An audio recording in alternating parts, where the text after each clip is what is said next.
திரு கைலாய ஞான உலா.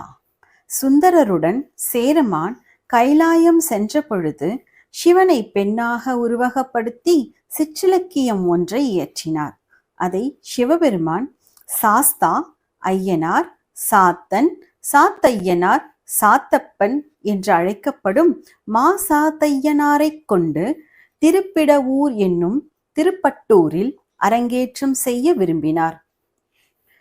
சிவபெருமானின் ஆணைப்படி திருக்கைலாய ஞான உலாவை இந்த பூவுலகிற்கு தந்தருள்வதற்காக ஐயனார் திருவுளங்கொண்டு எழுந்தருளிய தலம்தான் திருப்பிடவூர் என்னும் திருப்பட்டூர்.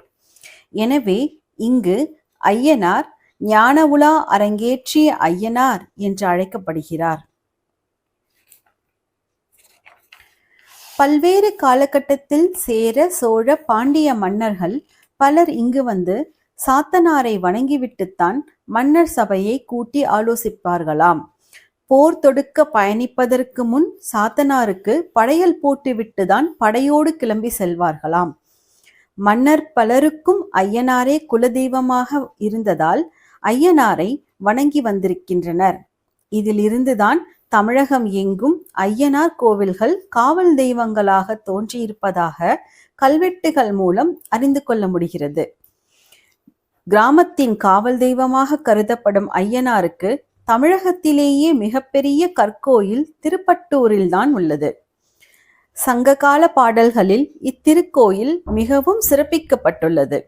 மதுரை நக்கீரனார் தம்முடைய 395வது புறநானூறு பாடலில் இக்கோயிலில் உறையும் சாஸ்தாவை புகழ்கிறார்.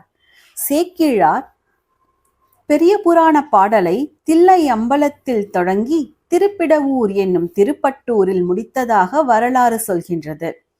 3400 ஆண்டு பழமையான இக்கோயிலின் அமைப்பு மற்ற கோயில்களிலிருந்து வேறுபட்டுள்ளது.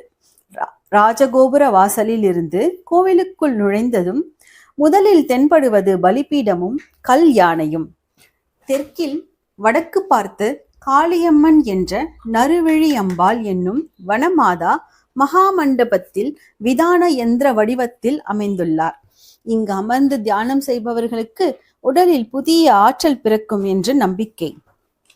மகாமண்டபத்தில் இருந்து அர்த்த மண்டபத்திற்கு செல்லும் வழியில் பிரதட்சண மண்டபம் அமைந்துள்ளது.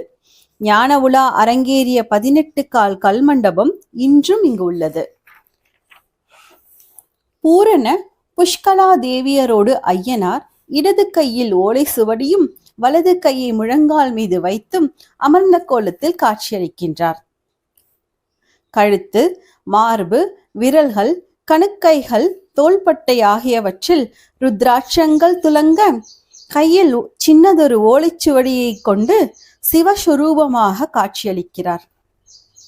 ஐயனாரை வழிபட்டால் விவசாயம் செழிக்கும், குழந்தைகள் கல்வி கேள்வியில் சிறந்து விளங்குவார்கள். ஐயனார் நமக்கு வாழ்வில் எல்லா வளங்களையும் நலன்களையும் தந்து காவல் தெய்வமாக இருந்து நம்மை பாதுகாப்பார்.